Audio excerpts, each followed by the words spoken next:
এক গ্রামে প্রীতম নামে এক ধনী লোক বাস করতেন। তার ছিল অনেক জমি। এইসব জমিতে তিনি অনেক দামি লোকদের খাটাতেন। কি রে বিপিন, কি খবর তোর? 7 দিন ধরে আমি তোকে কোথায় খুঁজে খুঁজে বেড়াচ্ছি, কিন্তু কোথাও খুঁজে পাচ্ছি না। বাড়িতে লোক পাঠিয়েছিলাম, তোর বউ বলল অন্য কারো জমিতে তুই নাকি ধান কাটতে যাবি। গ্রামে ধান কাটার সময় চলে এসেছে, কিন্তু আমি কোনো কাজ পাইনি। তাই ভাবছি অন্য একটা গ্রামে ধান কাটার কাজের জন্য যাব। কি বলছিস তুই? আমার কি আর জমির অভাব রে? আমার জমিতে তোর ধান এখনো আছে। তুই এক কাজ কর, আমার জন্য তুই ধান কাটার একটা কাজ কর। এবার আমি অনেক পিঠার ধান করেছি। আপনার কাজ করতে আমার কোনো সমস্যা নেই, কিন্তু সমস্যা হচ্ছে আপনি তো কোনো টাকা পয়সা ছাড়েনই না। যদিও বা ছাড়েন, সে অনেক কম। এই বাজারে অল্প টাকা দিয়ে সংসার চালানো বড্ড মুশকিলের ব্যাপার। তুই কোনো চিন্তা করিস না, এবার মন দিয়ে ধান কাটার কাজটি কর। এরপর আমি তোকে অনেকগুলো পিঠার চাল দেব। শীতকালে তোরা পিঠা বানিয়ে খেতে পারবি। তোর বন্ধু নিতাই আছে না, ওকেও সাথে করে নিয়ে আসবি। বলবি আমার জমিতে ওকে কাজ করে নিতে। বিপিন প্রীতমের কথায় অনেক খুশি হলো এবং তার বাড়িতে ফিরে গেল। কোথায় গেলে গো? শুনে যাও, একটা খুশির সংবাদ আছে। আমাকে কাজ করার জন্য অন্য গ্রামে আর যেতেই হবে না। কি বলছো তুমি? তাহলে তুমি এবার কাজ কোথায় করবে? এই গ্রামে তো তেমন আর জমি খালি নেই, সব জমির ধান কাটা হয়ে গেছে। ওই যে প্রীতম বাবু রয়েছেন না, ওনার তো অনেক জমি জমা। তিনি আজ আমাকে ডেকে বললেন তার জমিতে ধান কাটার কাজ করে দিতে। তাহলে নাকি উনি এবার আমাদেরকে ধান কাটার পর বেশ খানিকটা চাল দেবেন, আর সে চাল দিয়ে তুমি শীতকালের পিঠাও বানাতে পারবে। তুমি যে ওনার জমিতে কাজ করতে যাচ্ছ, তিনি তো অনেক কৃপণ। তাছাড়া উনি মানুষদেরকে খাটানোর পর টাকা দেয় না। এবার কোনো সমস্যা হবে না, আমি ওনার সাথে খুব ভালো করেই কথা বলে নিয়েছি। এবার আমরা জমিতে কাজ করব, আর কাজ করার পরে উনি আমাদেরকে টাকার সাথে পিঠার জন্য চালও দিয়ে দেবেন। যা করবে খুব ভালোভাবে ভেবেচিন্তে করো, সেই লোক কিন্তু সুবিধের নয়। তুমি কোনো চিন্তা করো না। তাছাড়া উনি বলেছেন আমি যেন নিতাইকে সাথে করে নিয়ে যাই, আর আমি এখনই বাড়িতে গিয়ে ওর সাথে ভালো করে কথা বলে আসছি। এরপর বিপিন নিতাইয়ের বাড়িতে গেল কথা বলতে। নিতাই, ও নিতাই, বাড়িতে আছিস? একটু বের হ দেখিনি, তোর সাথে একটু জরুরি ব্যাপারে কথা বলতে আসলাম। কি বলবি তাড়াতাড়ি বল। আমার মন মানসিকতা একদম ভালো নেই। গত 3 দিন ধরে কাজ খুঁজে বেড়াচ্ছি, কোনো কাজই পাচ্ছি না। আরে বাবা, কাজের কথা বলতেই তো এলাম। এই যে আমাদের গ্রামের প্রীতম বাবু, উনি বলেছেন ওনার জমিতে আমাদেরকে কাজ করতে দেবেন। তারপর যখন ধান কাটা শেষ হবে, টাকার সাথে আমাদেরকে কিছু পিঠে খাবার চালও দেবেন। কি বলছিস? যাক, তুই আমাকে বাঁচালি। তাহলে আগামীকাল থেকে তুই আর আমি মিলে প্রীতমের জমিতে ধান কাটতে যাব, কেমন? এবার শীতকালে ধান কাটার পর যে চাল পাওয়া যাবে, তা দিয়ে মজা করে পিঠে খাওয়া যাবে। তাছাড়া আমার তো খেজুরের গাছ আছে, খেজুরের গুড় তৈরি করে সেটা দিয়ে পায়েসও বানানো যাবে। আবার একা একা খেয়ে নিস না, আমাকে একটু দিস।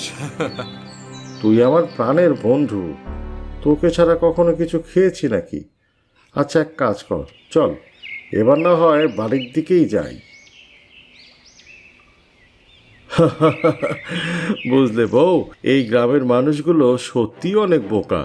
খুব কম দামে দুটো কাজের লোক পেয়েছি। এই লোক দুটোকে দিয়ে এবার জমির সব ধান কাটিয়ে নেব। আপনার কি লজ্জা লাগে না? এই যে মানুষকে আপনি এত কষ্ট করে পরিশ্রম করান, আর এরপর তাদেরকে টাকা না দিয়ে ঠকান, আপনার তো নরকেও জায়গা হবে না। এই পৃথিবীটা অনেক কঠিন জায়গা, একটু বুদ্ধি করে না চললে বারবার শুধরাতে হয়। আর তাই তো আমি বুদ্ধি খাটিয়ে সবসময় একটু চলার চেষ্টা করি। আপনি মানুষকে ঠকিয়ে এইসব টাকা পয়সা নিজের কাছে রেখে দিচ্ছেন। এইসব কোনো কিছুই আপনি ধরে রাখতে পারবেন না। একদিন দেখবেন আপনি সব কিছুই হারাবেন। হয়েছে হয়েছে, তোমাকে আর জ্ঞান দিতে হবে না। এখন যাও তো এখান থেকে, যাও বলছি।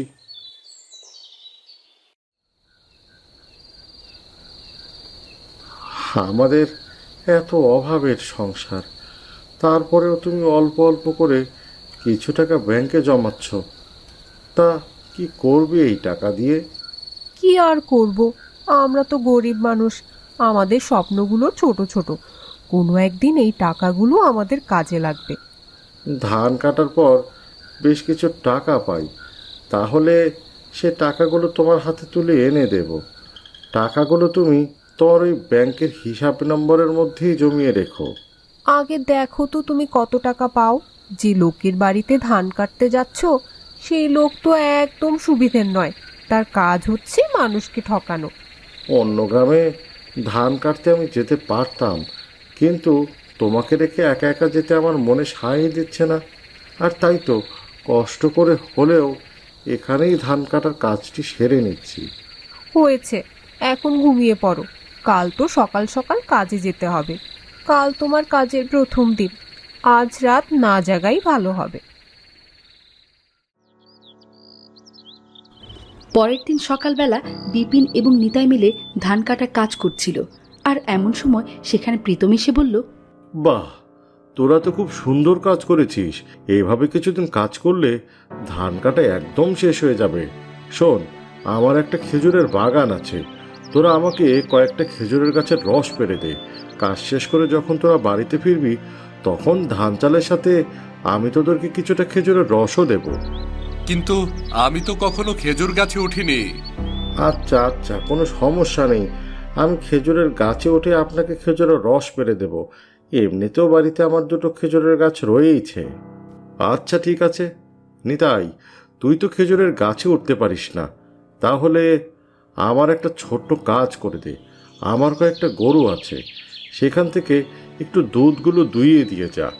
ধান কাটার কাজ শেষ করে যখন তোরা বাড়িতে যাবি তখন আমি তোদেরকে বাড়তি কিছু টাকা না হয় দিয়ে দেব।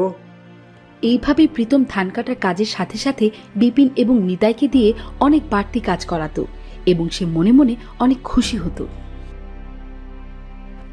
কি ব্যাপার, তুমি দুধ দোয়ার লোক আর বাগানের পরিষ্কার করার লোক ছাড়িয়ে দিয়েছো? তোমাকে বললাম না, বুদ্ধি না থাকলে পৃথিবীতে থাকাটাই খুব মুশকিল।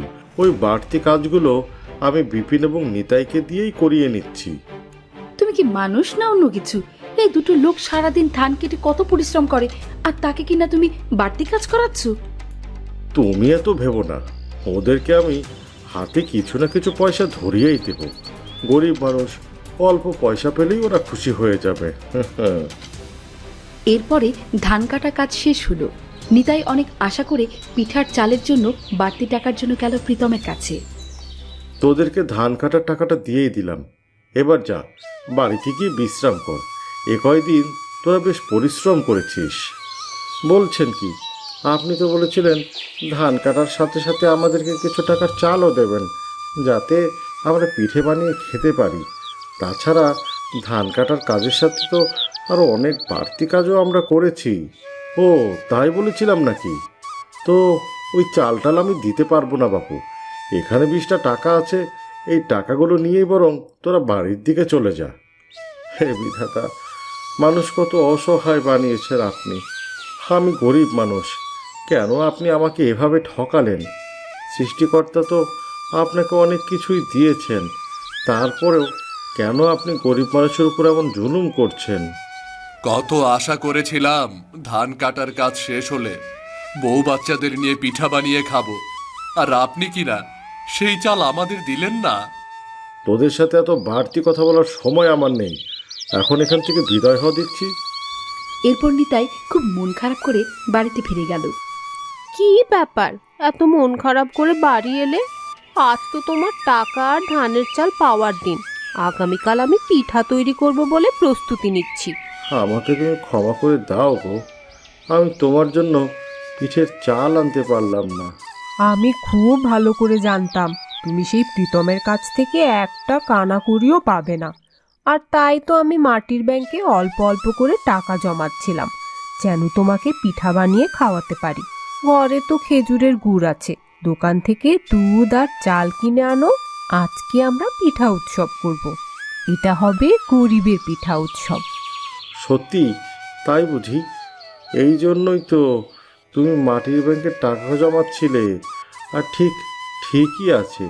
আমি বাজার থেকে দুধ আর চাল নিয়ে আসছি। ভালো করে খেজুরের পাতার পায়েসের রস আর পিঠে তৈরি করবে। ঠিক আছে, আর তুমি তোমার বন্ধু নিতাইকেও কিন্তু এখানে আসতে বলো। এরপর বিপিন বাজারে গেল চাল আর দুধ কিনতে। রাস্তায় তখন নিতাইয়ের সাথে দেখা হয়ে গেল। কিরে বন্ধু, বাজারের ব্যাগ হাতে নিয়ে কোথায় যাচ্ছিস? আমি একটু বাজারের দিকেই যাচ্ছিলাম। যাক, তোর সাথে দেখা হয়ে ভালোই হলো। তোর বৌদির কিছুদিন ধরে এই শরীরটা খুব একটা ভালো যাচ্ছে না। এই মাটির ব্যাংকে কিছু টাকা জমিয়েছিলাম, সেই টাকা দিয়ে আমাকে বলল চাল আর দুধ কিনে নিয়ে আসতে। আজকে আমাদের বাড়িতে ছোটোখাটো একটা পিঠার উৎসব হবে। তুই যদি যেতে চাস তাহলে তাড়াতাড়ি চল আমার সাথে। আমি তোর বাড়িতে যেতে পারি একটা শর্তে। আমার বাড়িতে তো একটা গরু আছে, সেখান থেকে না হয় দুধ নিয়ে গেলাম। তাড়াতাড়ি তুই দুধ নিয়ে বাড়িতে আয়। আমরা সবাই মিলে একসাথে পিঠা উৎসব করব। এই যে শুনুন, আমি বাপের বাড়ি চলে যাচ্ছি। আপনার মতো লোকের সাথে আমার সংসার করা সম্ভব না। যেই লোক এভাবে মানুষকে ঠকাতে পারে তার সাথে এক ঘরে আমি থাকতে পারবো না। শুধু শুধু রাগ করছো গো বউ। ঠিক আছে, আমি আর কখনোই এরকম কাউকে ঠকাবো না। শুধু এরকম বললেই হবে না। আজকে আপনি আমার সাথে নিতাই এবং বিপিনের বাড়িতে যাবেন এবং তাদের কাছে ক্ষমা চাইবেন। আপনি তাদেরকে সারা বছরের চাল দিয়ে দেবেন যেন তাদের কোনো খাবারের অভাব না হয়। এরপর তারা দুইজন মিলে গেল বিপিনের বাড়িতে। কি ব্যাপার প্রীতম বাবু, হঠাৎ করে আপনি আমার বাড়িতে? বিপিন, নিতাই, তোরা দুজন আমাকে ক্ষমা করে দে ভাই। আমি তোদের সাথে অনেক অন্যায় করেছি। কাজ করার পরেও আমি তোদেরকে ন্যায্য টাকা দেইনি। এখানে কিছুটা চাল আছে, এগুলো তোরা সারা বছর খেতে পারবি। আমার তরফ থেকে এটা তোদের প্রতি সামান্য উপহার হিসেবে গ্রহণ কর ভাই। উপহার যখন নিয়ে এসেছেন, তখন শীতের দিনের এই পিঠা উৎসবে আপনিও আমাদের সাথে যোগ দিন। আমরা সবাই মিলে আনন্দ করে এই পিঠা উৎসবটা সম্পূর্ণ করি। এরপর সবাই মিলে অনেক আনন্দ করলো আর পিঠা উৎসব করলো।